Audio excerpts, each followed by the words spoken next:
Coming up next on the Passion Struck podcast. It's up to you. It's up to how you live your life, which influences what genes are on and what genes are off. This is wildly important for us to understand and to embrace this reality because we have to take responsibility for our health. We absolutely do.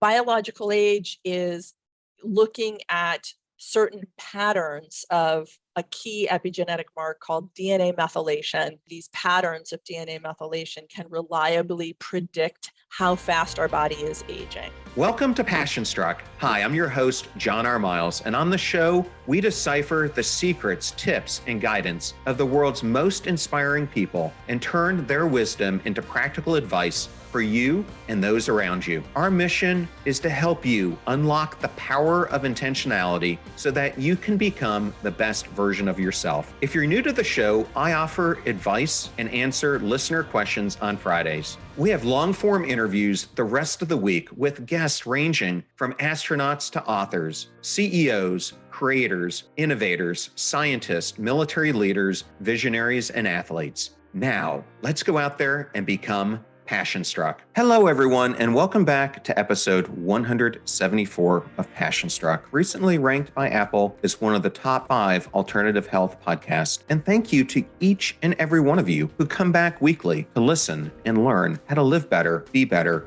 and impact the world. And if you're new to the show, thank you so much for being here. Or you would like to introduce this to a friend or family member, and we love it when you do that. We now have episode starter packs both on Spotify and on our website. These are collections of our fans' favorite episodes that we organize into topics to give any new listener a great way to get acquainted to everything we do here on the show. Just go to passionstruck.com/starter packs to get started. And in case you missed my episode from earlier in the week, it featured Dr. Valerie Young, who's the co-founder of the imposter syndrome and one of the foremost experts in the world on the subject. And we discuss everything that there is to do with imposter syndrome, perfectionism, why she thinks both of these are leading to the Great Resignation, as well as to employee disengagement. And we cover so much more. In case you missed the episodes from last week, I had on Colin O'Brady, who's an adventure athlete, world record holder, and author of the new book, The 12-Hour Walk. And my episode before that was with another author, DJ Vanis, who's an Air Force Academy graduate, Air Force veteran, as well as a speaker to Fortune 500 companies and tribal nations everywhere. And we cover his new book, The Warrior Within. And in case you missed my episode from last week, it's on how do you overcome the shattering consequences of abuse and heal from it. Now, let's talk about today's guest. Dr. Kara Fitzgerald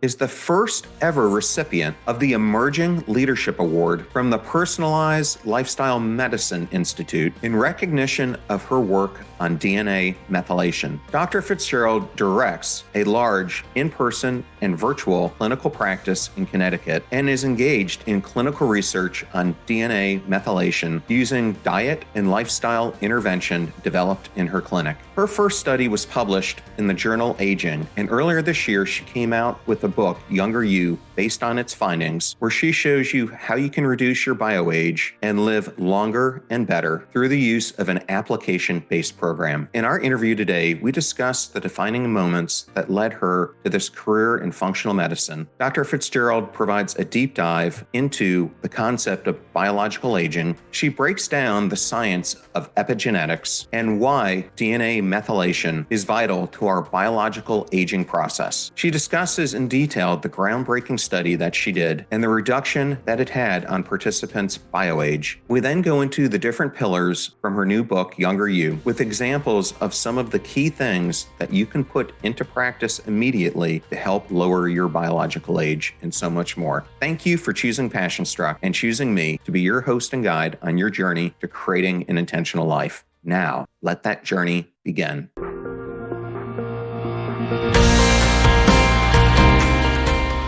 I am absolutely thrilled to welcome Dr. Kara Fitzgerald to the Passion Struck podcast. Welcome, Kara. Oh, it's so good to be here with you, John. I love having guests on the show of all types, but I have been so fascinated in the work that you're doing and absolutely devoured your book when it came out, which I'll put up here for the audience if they're watching this on the YouTube. But it was just groundbreaking what I found in there. But before we jump into that, I like to start by allowing the audience to get to know the guest. And so one of the questions I like to start out with is, we all have moments that define us. What is a moment that defined you? That's a great question. There are a few defining moments. I'm glad you gave me a little hint that you were going to ask this question. I'm going to mention two, if that's okay.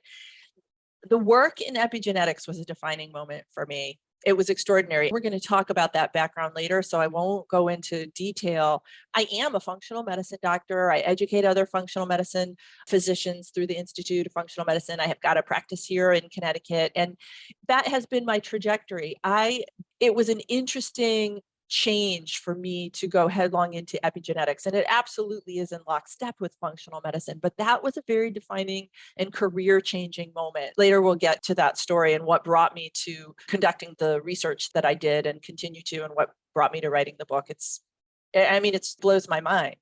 So that's defining, very big, recent defining moment for me. And then the other one was just when I was in my 20s and looking at my medical training, and became sick with chronic fatigue. So sort of a classic chronic fatigue, probably had mono in it too.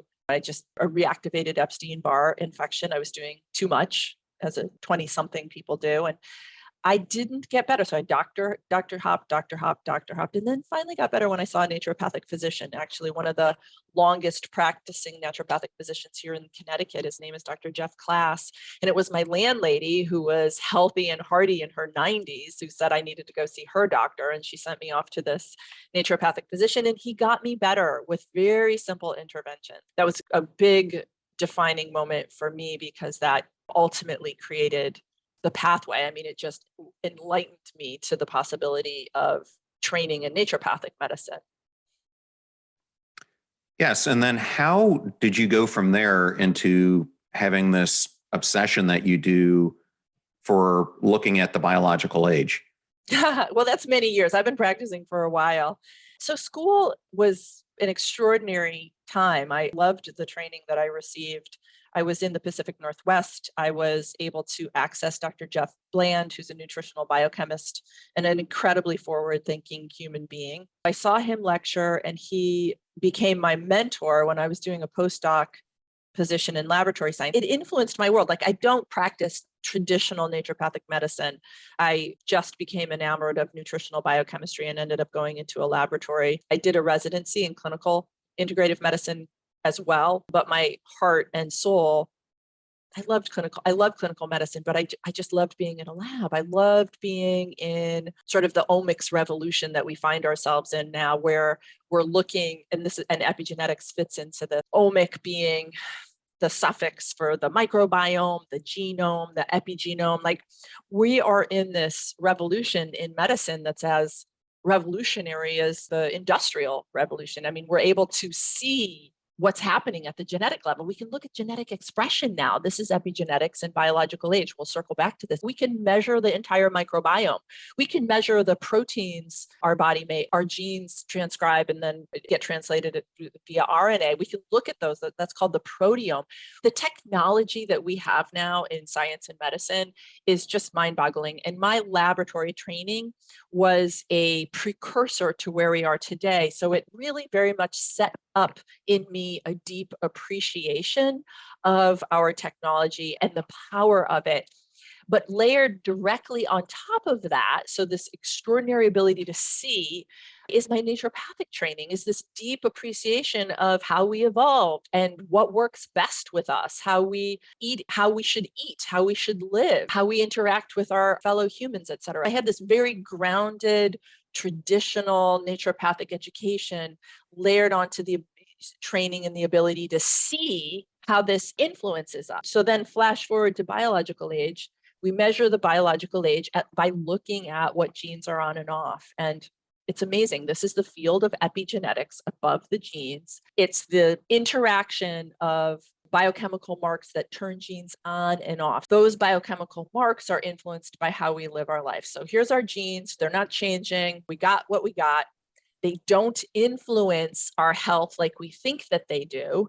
They don't influence longevity like we think they do. These are huge points that we have to underline. If you think you're going to live long and fabulous because your parents did or your grandparents did, that might influence 10 to 20% of your genes, might be 10 to 20% effect on your longevity. Likewise, if your family was horribly sick, nope, you don't necessarily inherit that. It's up to you. It's up to how you live your life, which influences what genes are on and what genes are off. This is wildly important for us to understand and to embrace this reality, because we have to take responsibility for our health. We absolutely do.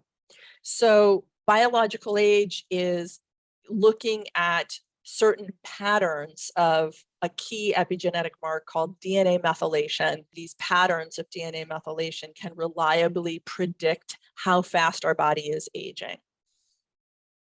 A lot of people have heard of Ponce de Leon, the 16th century Spanish expeditionary who was on this massive hunt for the Fountain of Youth, which he thought would be in Florida. But actually, when you start looking at it, the search for the Fountain of Youth has actually been going on for millennia. We are now seeing science that proves that although our chronological age, meaning the number of years that we've been here on Earth, is kind of a static thing that's not going to change, at least with today's science, there are ways that we can drastically influence the other side of that, which you just talked about, biological age, which ultimately is what has the largest impact on chronic illness and other areas of your life. And one of the things I found really interesting is I recently had on the show a behavioral scientist from the University of Pennsylvania named Katie Milkman. She gave out a statistic that when you start looking at premature deaths and you look at this pie chart, 40% of them are preventable based on behavioral change or our behaviors in general. And I think they all come down to these micro choices that we make every single day. Is that something that you have found in your research that makes a profound difference? I think that statistic is probably conservative. I think the way that we live our lives influences health outcomes more so. I mean, if you pull out accidental cause of death, I think that micro choices are important. I think settling into the journey of longevity and a good life is the first step. And just it's settling into a rhythm with living the best life you can. I guess the pause that I have on the micro choices is we need a little bit of wiggle room. Like we can't be perfect all. Like we need a little bit of give in that. But the net choice that we make really needs to be favorable if our goal is robust health span and lifespan, the net choice. And yes, that absolutely is consistent with what I've read on the literature. One of the things I like to talk about to just get people interested in taking charge is that one exercise event or one meditation event can actually favorably change gene expression. It can change DNA methylation in a favorable pattern. And this to me is very heartening for the individual who doesn't exercise or who doesn't practice meditation. Start right now. Move your body, meditate for a minute, whatever. This is going to be favorable. However, it'll spread like wildfire, cell to cell to cell to cell to cell, as cell divisions happen if we continue this practice. And when you look at people who are regular exercises or regular practice meditators, they are biologically younger. So there is something about consistency with the journey. And those of us who are just starting, you're going to get benefits right out the gate. Well, it's interesting that you brought that part up because in addition to Katie, I had the pleasure of interviewing Dr. Michelle Seeger, who's a behavioral scientist at the University of Michigan, but her focus is on health and exercise. And in her book, The Joy Choice, she brings up the point, as you did, that in society, we're often taught to start and stop, but we're not really shown how to sustain. And that's where I was getting to with the micro choices that we make every day. It's easy to say you want to do something. A lot of people have New Year's resolutions, but actually making that habit stick is something different. So just for me today, I had the choice of walking my dog for 3.5 miles or not. I had the choice of doing the spin class I did or not. I had the choice of having salmon with a mix of kale and other raw vegetables, or I could have had a hamburger with French fries. So ultimately, it's those decisions that you factor into your life. One day isn't going to alter that, but if you're not consistent in the practice, that's where I was getting at. That's where you can either go in a direction that's going to bring you longevity, or in the opposite way, where your biological age is going to get older than your chronological age. And that's when I think chronic illness and other things will start hitting you. Yeah, absolutely. Yeah, absolutely. I mean, the reality is in this country, and we should dissect what you're talking about because it's extremely, extremely important. Education is a piece of it. And I think that we can inspire people, at least I hope that we can inspire people by giving them the facts. I mean, and the facts are in our country, the majority of us will have two significant chronic diseases by the time we're in our early 60s. We will be on multiple medications. Make no mistake that you will, if you're choosing the standard American lifestyle, end up in this position. Your hard-earned dollars, your lifetime commitment to your work, your kids' inheritance will go to this journey. You will spend it. I mean, big pharma will get your money. Skilled nursing facilities, hospitals, they will inherit what should rightfully go to your kids and be yours in your golden years. That is the trajectory in this country. I mean, it's just the bitter truth. It's ugly. It's so ugly. I don't think we get that. We don't take it in. We spend 16 years of our lives, our final years, really sick and compromised. For me, that raises I feel such indignation, such offense at that trajectory, that it is motivating. It's motivating because it really pisses me off, frankly. No way do I want to end up in that arena. I do not want to live the standard American life.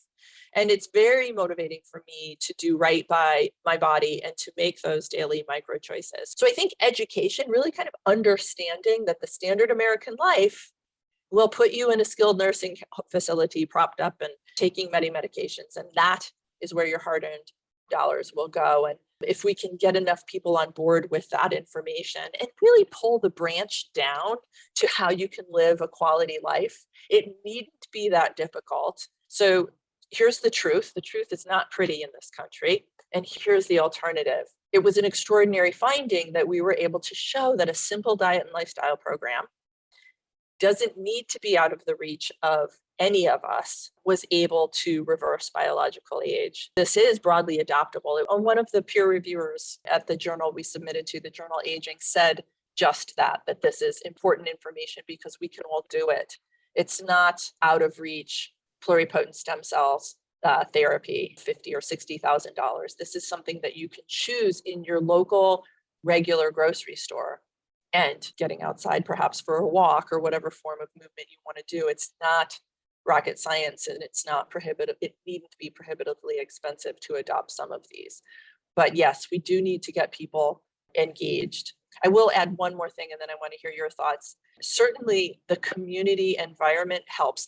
So this is two thoughts on that. So in our study, I believe the reasons that it did so well were, one, our participants were excited about engaging in a study that looked at gene expression. That was an epigenetic it was a first of its kind study. So they were jazzed up about the content, but they also worked with our nutrition team. We've got an elite ninja nutrition team here in our practice. And actually it's a virtual nutrition team. We work with people around the world who are so well trained in the science and just getting people rolling in however they need to eat. So these nutritionists met with our study participants once a week. And I think that touch point was an essential piece to our success. Our adherence data on our participants is just very, very impressive. Most nutrition studies are kind of lousy and they get criticized for either poor adherence or just using dietary recall forms that people fill out every few months or even longer. So nutrition studies are notoriously flawed. And I think that we changed that by having our nutritionists stay in contact. So that's a little bit of maybe a community. But then once we launched the book, we started a Facebook group for the book that has become a massive, really active, lovely, fun community where they post photos of their amazing meals and talk about issues they might be having that they need some brainstorming on. But so I think the community piece and I think regular, consistent support both are very essential. Well, I couldn't agree more. And you asked me to comment. I thought one of the things that just jumped out of your beginning of your book was your reporting on the World Health Organization indicating that most people spend, I think it was 20% of their lives sick. The other thing that's pretty eye-opening is that life expectancy, given all the improvements that we've made in health systems and everything else, is actually declining. Yeah, significantly. And significantly, which is very alarming. So yeah. For me, what I'm trying to help the audience understand is how can they live their best life? How can they achieve the best performance that they possibly can? Yes. And to me, everything that we're talking about here not only is going to impact your longevity, it's going to impact your cognitive capabilities. It's going to affect your energy levels and everything around it. So the things that you mention in the book are, to me, just groundbreaking, and they build the foundation on which anyone who applies them can live this life that they want and ward off much of the chronic illness that they could potentially face later in life. And I think you just brought up a really interesting point when you talk about the environment. And I'm not sure if you're familiar with Ellen Langer's study that she did of elderly men, but she took a group of 8 men in their 70s. Are you familiar with it? Yeah, but do tell. And she basically put them back in the environment. I think it was 1959. But not only did she do that, some of them were very arthritic, had other issues, and they did nothing for them. They didn't carry their bags. They didn't help them in any way. And then she made the environment very much as if they were living at that time period. So they had no mirrors there. All the pictures of them were of their younger selves. And then they had to act as if they were in that exact time period. And I understand there was a control group who pretty much lived in a similar environment, but they were told to kind of reflect back on time. And what was interesting to me was that the results showed that both groups actually had significant improvements. But what was really eye-opening was the group that was in the experimental had significantly more profound changes. And one of the biggest ones was, I think they had over 63 or 66% leap in cognitive test results than they did going in. And if I'm not incorrect, they had a independent body kind of look at pictures before and after of both groups. And those who were in the experimental one, every single one of them was judged to look at least 2 years younger than they did going into the study. And it wasn't even that long. But I bring that study up because our environment and what we surround ourselves with absolutely matters. And I wanted to use this because you were touching on this test that you did. And I think David Sinclair in this space has gotten a lot of publicity, and most of his testing has been on fleas and mice and monkeys, et cetera. But in your case, your program actually involved human beings. And I think it was the first actual test that proved that you could reduce this bioage. And your participants did it by reducing their bioage by 3 years. But I think it's helpful for the audience to understand the parameters that went into this so they could understand where you took these people from, because they came from various levels. It wasn't like you brought in superstar Ironman triathletes.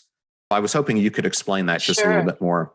Just to be accurate, it wasn't the first human study. The first human study came out the year we were in 2019. So we were still running our study in 2019. The first study was the TRIM trial, and that was a year-long intervention in 9 men using growth hormone, metformin, DHEA, and vitamin D. That was a year-long intervention, more aggressive treatment, growth hormone injections, and just 9 men, no control group. And they did show significant biological age reversal. That study got huge attention from the scientific community, even though it was very, very, very small and there was no control group, because up till 2019, we did not think biological age was reversible.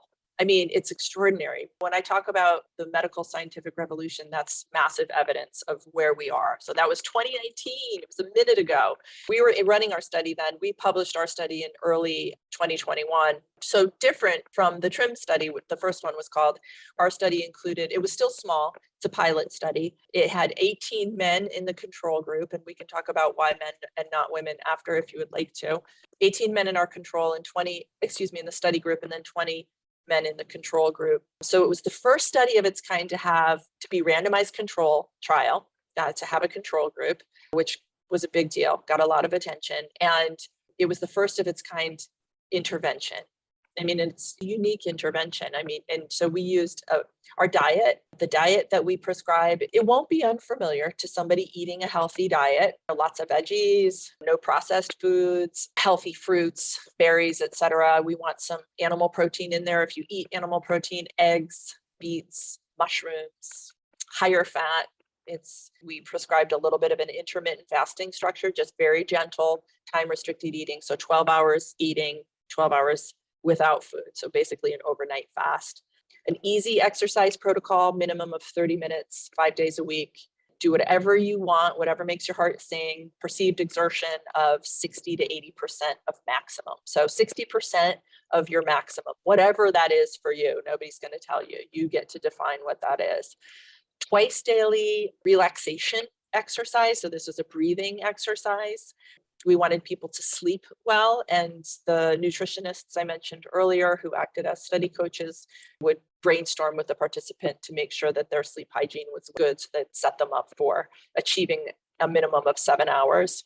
And we gave them a probiotic and a greens powder, basically an extra hit of those all important fruits and vegetables. So all of this was unique and continues to be. Our diet is designed specifically for optimal gene expression, for optimal epigenetics.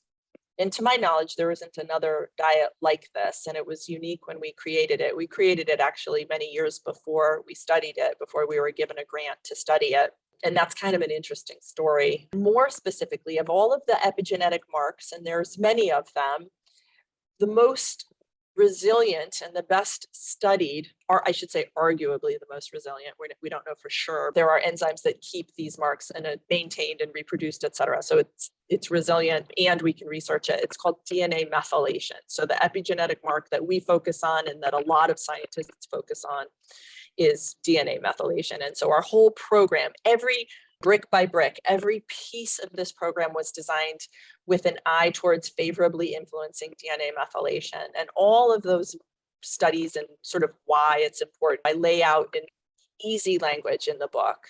It's unique because of that design.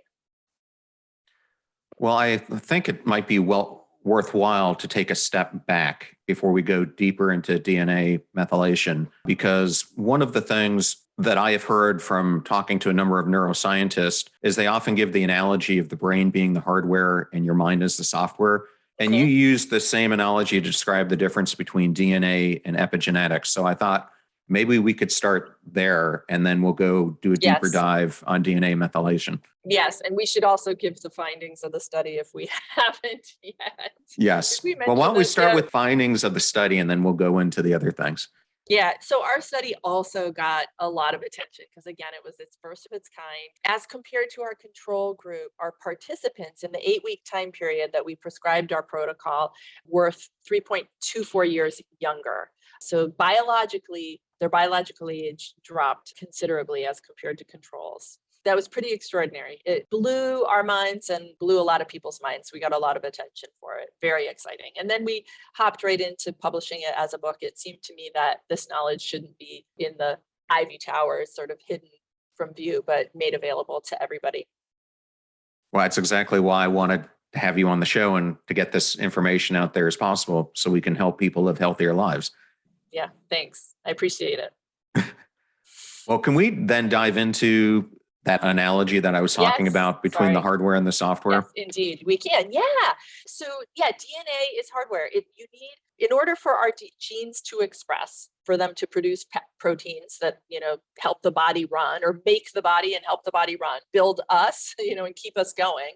This comes from our DNA. These are the proteins, this is the hardware. It doesn't change, and it needs a software interface to make the correct cell for the job. It needs this software interface, and that is epigenome, or the epigenetics. So DNA is kind of inert. It hangs around and does nothing. It really sits in the middle of our nucleus, and then epigenetic influences what gene is expressed and when and how.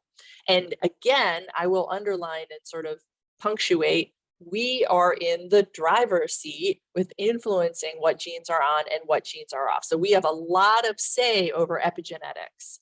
And so we want ultimately to have our software be as pristine as possible. We want to be turning on the best genes. We want to be turning on longevity genes and anti-inflammatory genes, genes like oxytocin, the love hormone, serotonin, dopamine. We want to be turning on things that help us feel good and help us thrive, help us be healthy, turn off inflammation. We want that. Like when you were talking about the study where the men were in the 1950s, and they weren't looking in the mirror, so they didn't know that they were forgetting that they were actually in their 70s or however old they were. They were having love hormone. I mean, they were just having a cascade of feel-good hormones, reparative hormones. These hormones actually that make us feel good tend to turn off inflammation. I mean, there's a far-reaching favorable cascade of events when these hormones are released. They're healing, they're calming, they turn off cortisol and stress hormones and take us out of the fight or flight place and allow us to repair.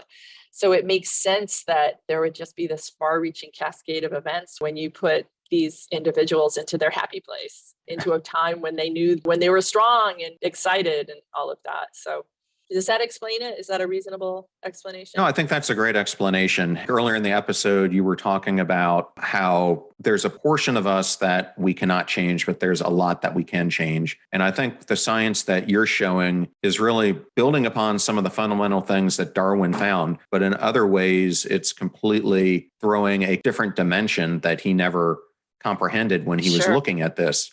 And I wanted to use that as a backdrop to discussing DNA methylation because it is absolutely linked to your bioage. And if people aren't familiar with it, it's something that is happening constantly in our bodies and probably is one of the biggest life forces that's actually driving us. But if someone really doesn't understand DNA methylation, can you explain it to them and maybe some of the markers behind it? Yeah, just ask me to clarify anything, as I know you will. So it's actually more broadly, we'll just call it methylation. And DNA methylation is one type of methylation. So you're right, methylation is happening in all of our cells all of the time. There are hundreds of methylation enzymes, the enzymes that catalyze the reaction. There's a methylation cycle. This methylation cycle, for us to make the methyl groups, let me keep backing up here. A methyl group is a carbon and 3 hydrogens, if you can remember basic high school biochemistry, just a carbon and 3 hydrogens. And this simple foundational molecule can change the behavior of other compounds in the body.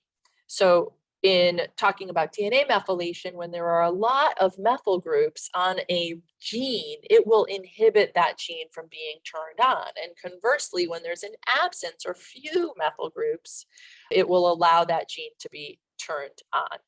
In the methylation cycle, that's where we make this carbon and 3 hydrogen. This methylation cycle is whirring in the body all of the time. We're just making methyl groups at a breakneck pace because there's hundreds of different reactions in the body happening all the time, all over the place. And that methylation cycle requires a bunch of incredibly important nutrients, which your listeners are familiar with, nutrients like folate and B12. Folate and B12 are good for you. They help us make these methyl donors, this carbon and 3 hydrogens. Choline in eggs or in soy products is another key player in the cycle. Betaine in beets is another key player. In the book, there's a huge epinutrient appendix. It's actually 30 pages of all sorts of nutrients that are going to help with DNA methylation.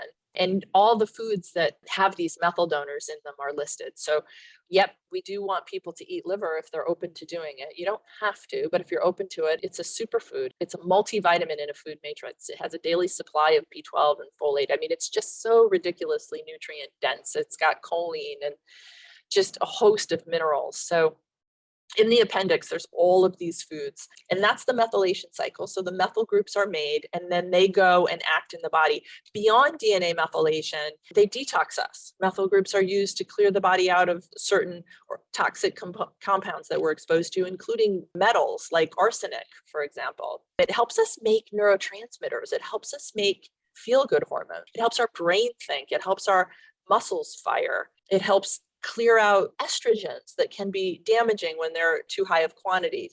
And then it also helps us when we make adrenaline. So it helps us make adrenaline, our get up and go, but then it helps us metabolize adrenaline out. So methylation is happening everywhere. I think it's as fundamental as breathing. We think about the essentiality of oxygen, but having sufficient methyl groups around is as important for sustaining life. Over in the realm of DNA, There's an enzyme, a family of enzymes called DNA methyltransferases that put these methyl groups onto genes. And we can support that and doing it right on the right gene, on the optimal set of genes. There's actually a family of enzymes called 1011 translocase enzymes that remove the methyl groups. And we want to support that as well. That's called demethylation. And I talk about that in the book and cover the nutrients that are helpful for demethylation. We just want to be working on getting it right with our habits and our dietary patterns. Yeah, and I think that's a good point because throughout the majority of the book, you're talking about things that help with promote methylation, but then you have other things that promote demethylation as well. So it's getting the right combination together that kind of produces this result. And that's where I thought we could take the next elements of the discussion. I wish I had 3 hours with you because I'd go even deeper into this because I love the science behind it. But I think it's important for the listeners to understand different aspects of the program. And I'm going to go through each one separately. Before I jump there, I did want to ask you a question since you brought up that previous study about human growth hormone. And I know probably a lot of listeners are interested in human growth hormone because there's a lot of people promoting it. But I thought maybe I'd ask you, what are the positives and negatives associated with it? It's a good question. The positives of human growth hormone is that it helps with muscle development. It helps with cognition. It's something, think about it, is a molecule that we have in abundance when we're young. It's a structure that we're using all of the time to build ourselves when we're youthful. So it has far-reaching, extremely beneficial effects. It helps with growth of all kinds. When there's a growth hormone deficiency, people tend to be short stature, and there's a host of issues when there's insufficient growth hormone. Growth hormone as a molecule that could be problematic is a little bit more nuanced in our understanding. I mean, so Walter Longo, you're familiar with his work, I'm sure. He is researching fasting mimicking diet. He advocates for lower protein intake. So Walter is clear that excess growth hormone promotes carcinogenesis. So, and it makes sense, right? Too much growth is sort of the fundamental mechanism of what cancer is, growth uncontrolled. And has a very compelling science-backed argument for evidence for this. And also one of the longevity, so one of the blue zones, so these people living healthy and hearty into their 100s with low incidence of the chronic diseases of aging, including cancer, happens to be in a region of Central America, actually Ecuador. There's a growth hormone deficiency among this particular population. So they're short, but they're healthy and they live long, good lives. So there's evidence for us to be cautious around promoting excess growth hormone, and foods that promote growth, like high protein diets, turn the volume up on growth hormone. So there's reason for us to look at the literature and be a little bit cautious around ingesting excess protein or even taking growth hormone mimetics like nutrients that turn the volume up on growth hormone or using growth hormone injections themselves. There's reason for us to be cautious. The interesting flip side of this is, of course, Greg Fahey's study, the TRIM trial, where they used growth hormone injections, and they continue to research it. They're onto their phase 2 trial. I don't know the preliminary data, but I did hear anecdotally that the people taking growth hormone love it. They look younger, they're stronger, they've got more muscle definition. So they've got all of these defining characteristics of youth because they're using growth hormone injections. There's been some challenge to the fact that growth hormone causes cancer. I think the jury is out. I don't know that we know. Is it possible to use growth hormone with a particular diet that will mitigate the risk of increasing cancer? Maybe. I think that answer remains to be seen. So Walter Longo and his science is ardently against turning the volume up on growth hormone, but Greg Fahey is showing that it turns back the hands of time also. So we need to pay attention.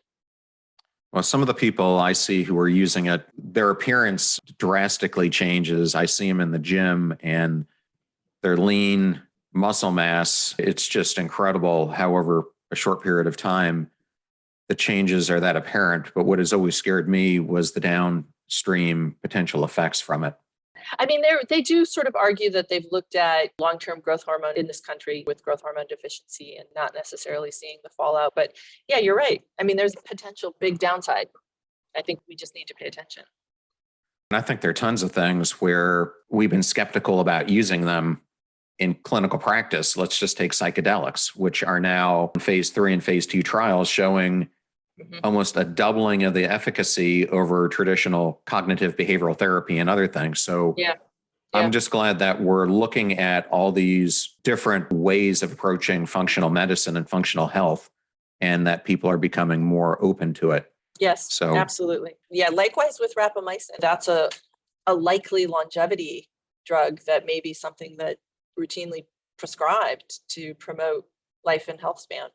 We'll see. I mean, I know all of the science thus far, the controlled studies have been in animals, but in Australia, they're finally recruiting for a human study. I think it's actually underway. well, I thought maybe an interesting way for us to discuss the things you should put in your life was maybe using me as a guinea pig. And as we talked about before the show, I've been very much trying to look at this because it's something that I wanted to understand myself. I want to perform the best I can. I want to live as long as I can, ward off diseases. So a lot of the things that are in your book, I have been implementing into my life. And so I thought maybe we could do it that way, which might be a little bit more Might entertaining be for fun. the audience. Yeah. The backdrop for me, and I know your test is different than theirs, but I used a product by Inside Tracker called InnerAge, which they have their own biomarkers. And in theirs, it's 17 for men, and I think they look at 11 or 13 for women.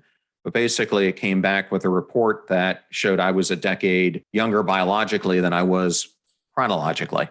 So I'll go through some of the things that I tried to put in place, and maybe you can tell me if I'm doing the right things. So the number one thing I tried to work on was stress, because for me, when I was a Fortune 500 corporate person, my stress level was out of control. And I ended up reaching this point where I was having health issues. And eventually I just became emotionally numb. I felt just completely out of whack. And I think a lot of people feel that way. So one of the most important things I've tried to do is to limit stress on the body, do things such as meditation, short walks. I try to do them probably every 45 minutes, sometimes to an hour and a half, but I try to keep my body moving, try to take naps if I can, or just shut my eyes and take breathers. But in reading your book, it seemed like stress was one of the biggest factors that influenced methylation.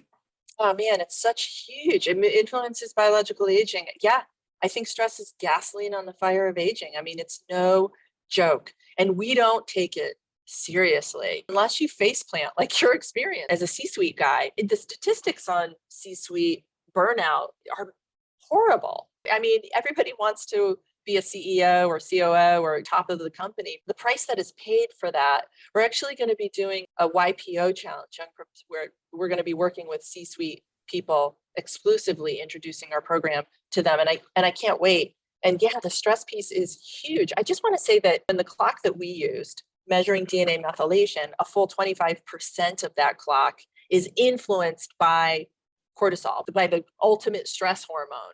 And there's no other variable, to my knowledge, in any of the clocks. So there's next generation clocks available now too, that influences it with such impact, so broadly. So stress might prove to be the biggest piece of this puzzle. I mean, it really could. We always point to diet as the biggest piece, but man, stress is a potent driver of all things aging, the diseases, the aging journey itself, DNA methylation, epigenetic expression, et cetera, et cetera. Okay, well, so what I'm Bravo doing. you. You seem really nice and laid back. I mean, I've really had a great time talking to you. You look fabulous. You've made good changes. Well, the second one that I've working on, and it's a constant work for me because I've suffered a lot of trauma in my past, has been sleep. Yes.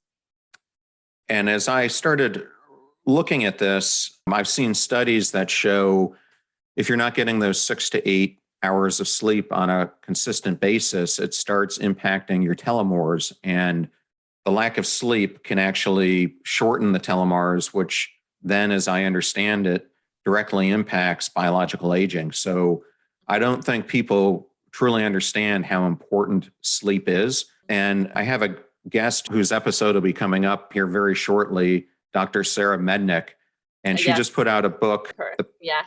Power of the Downstate. I think so much of what she's talking about in her book, in addition to her other book about napping, is so vital. Is yes, you need that sleep, but you also need these downstate periods, one for stress control, but two for all the other things that it brings. So can you touch on sleep? Yeah, absolutely. And Dr. Mednick is awesome. Be sure to give her a big virtual hug for me. I love her and I love her work. She's such a great neuroscientist and she'll just be fabulous on your podcast. Sleep is essential. If you're not sleeping, you're aging, no doubt about it. And not just via measured telomere length, but via negative changes to DNA methylation. And this is in animals and in humans. There's quite a bit of damage happening. In animal studies where we can like pop their brain out, dissect and look at changes in the brain tissue, you see neuronal genesis, the growth and viability of neurons just damaged. And this is after one lousy night's sleep. So again, in the chronic problem, is going to have far-reaching effects. So Matthew Walker, another neuroscientist who studies sleep out of University of California as well, along with Dr. Mednick, just really argues that poor sleep is the driver of biological age. I think that it's multifactorial, but I definitely think that poor sleep is a big contributor. And conversely, if you're sleeping well, you're healing and you're allowing healthy methylation patterns to develop. And so we wanted our participants to get 7 hours. Like you, sleep was my weak link as well in the Pillars of the Younger You program. And I became a mom later in life, and it kicked my poor sleep into even higher gear. My daughter was waking up a lot, and I had to train for good sleep like one would train for a marathon. In fact, that's what we wrote in the book.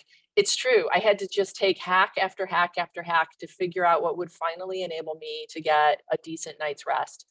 And micro hacks worked for me, many of them. Getting to sleep on time, for instance, like giving myself enough runway to actually get enough hours. I know my kid's going to be up at 6, so I'm going to have to go to bed at 10 at the latest, right? Or maybe 10:30 or something like that. Like just structuring things, making sure my room was cool, bed was comfortable, pillows are okay, et cetera. There's all these basic things that we can do to sleep. Not eating a heavy meal, having nothing actually a few hours before bed. These add up. Being mindful of exercise. There's a simple one. Are you exercising too late in the day? Or are you somebody who does better with later exercise? I mean, you kind of have to find your sweet spot, but I covered quite a bit of these. I sleep so much better. Not perfect. I use meditation a lot. But yeah, last night, I had a fabulous night's sleep and I needed it because I had a poorer night's sleep the previous night. But it works. I think the hacks work and I think I cover them in my book pretty well. Yeah, you do. And for me, the biggest one that I've found that's been helpful for me is the more I can follow the circadian rhythm and be consistent with when I go to bed and when I wake up, the better my sleep tends to be in general. Yeah. Anyway, we could go on about it, but we have other stuff to talk about, so I'll stop. So the next one I wanted to hit on was exercise. What I try to do is I work out 6 days a week. And even when I'm not working out, I walk probably 5 miles a day. And I do one large walk and then multiple smaller walks throughout the day. But I try to incorporate 3 to 4 times a week cycling, which I know you're a fan of too. But I do either road bike a couple days a week, and then I'll do a couple days of spin class just so I get some of that more max cardio in, and then I supplement it with gym days. I think you point out something similar that David Sinclair does, and that is just there's this need several times of a week to get, as you brought up earlier in the segment, so much time being in a cardiovascular state, which there's more and more science that cardiovascular exercise does more for you than weightlifting when it comes to biological age. I don't think we can say one does more, honestly. There's always, so one study might come out that'll tip it one way and people will run that way. And then another study will come out that will argue for resistance training. We need both. There's just no doubt about it. I was way more in the cardio camp.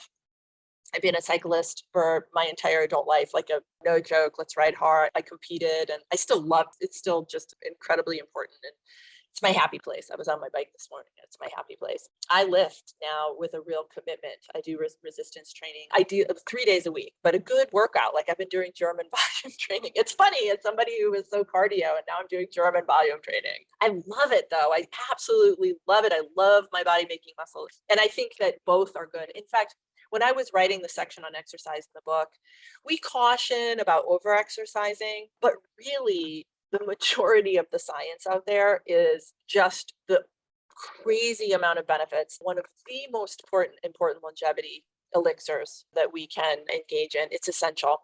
And I like that you do spin class because you're with other humans. That community element, I think, for exercise is so important.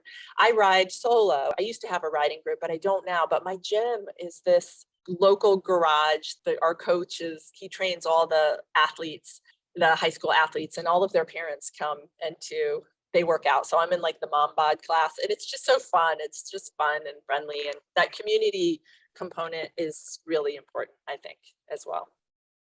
Let me say a second about overtraining. I mentioned one study in the book and in my research paper, where there's some evidence that overtraining will be a pro-aging phenomena. And so where there's more evidence for this is like, if you look at athletes, and myself, I experienced this myself after the season. So after whatever your sport is, you finish your season, and many get sick, and you can measure their secretory IgA, one of the all important immunoprotective compounds. That's our nose. It's just all along our mucosa. So in our lungs, in our nose, in our gastrointestinal tract, in our mouth, you can measure it in athletes after their season, and it's low, it's suppressed. So they're immunosuppressed after that intense season. And I used to get sinusitis every year. So there's evidence that overtraining isn't healthy.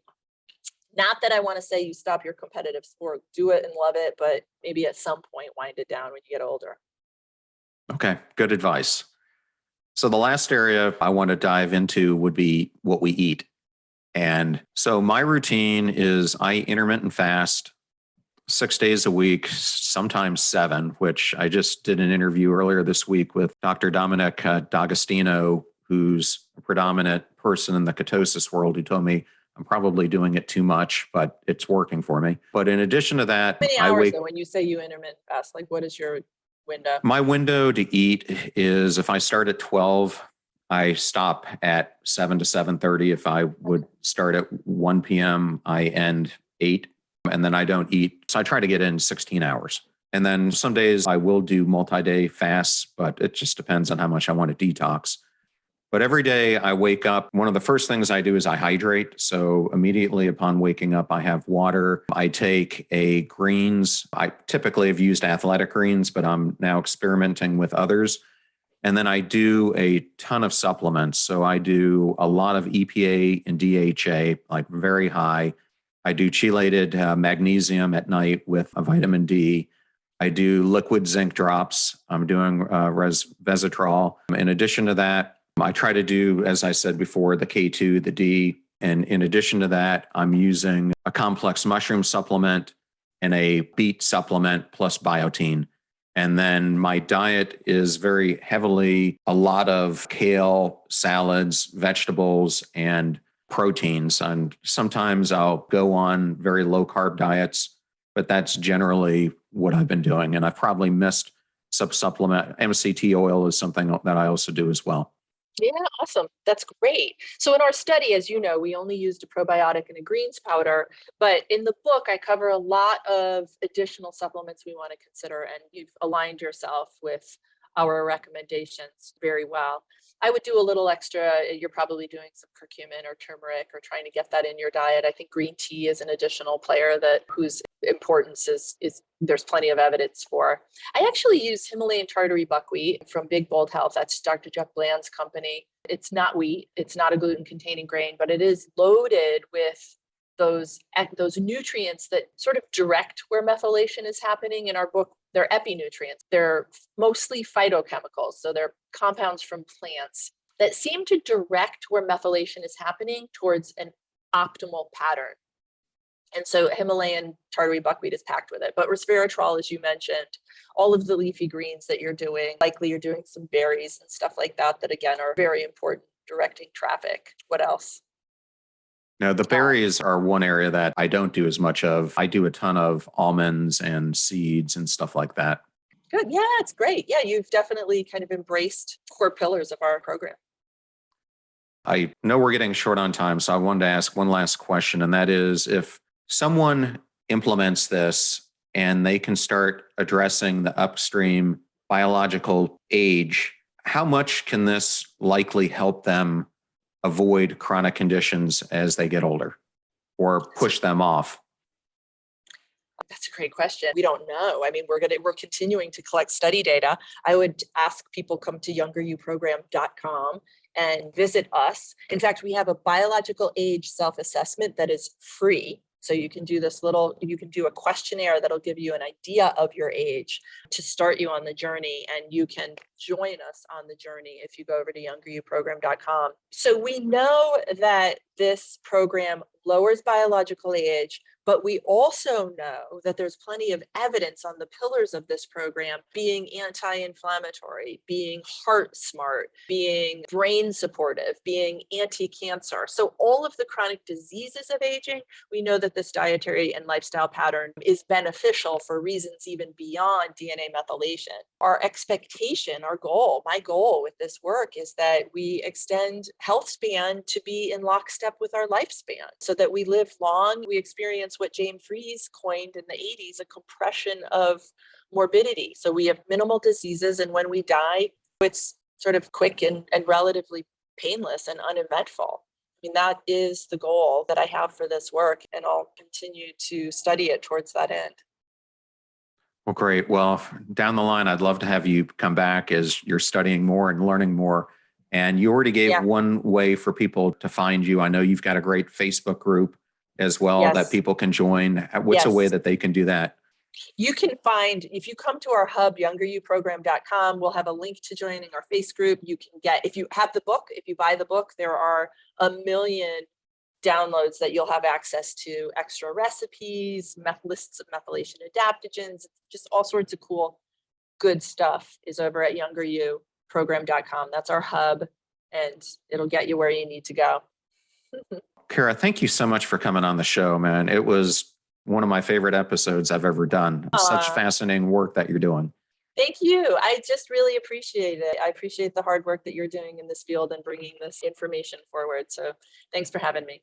I thoroughly enjoyed that interview with Kara and wanted to thank Kara and Hatchet Books for giving me the honor of interviewing her. Links to all things Kara will be in the show notes at passionstruck.com. Please use our website links if you buy any books from the authors that are featured on the podcast. Any proceeds that go from those purchases go to support the show and making it free for our listeners. Videos are at YouTube at John R. Miles. Advertiser deals and discount codes are all in one place at passionstruck.com/deals. Please consider supporting those who support this show. I'm at John R. Miles on Instagram and Twitter, and you can also find me on LinkedIn and Facebook. If you want to know how I managed to book all these amazing guests, it's because of my network. Go out there and build yours before you need it. And I did want to mention that almost all of our guests subscribe to the podcast and provide suggestions on topics and other guests that we should interview. So please come join this Passion Struck community. You will be in great company. You're about to hear a preview of the Passion Struck podcast interview I did with Dr. Ayelet Fishback, an award-winning psychologist at the University of Chicago Booth School of Business and the past president of the Society for the Science of Motivation. We discussed her new best-selling book, Get It Done: Surprising Lessons from the Science of Motivation.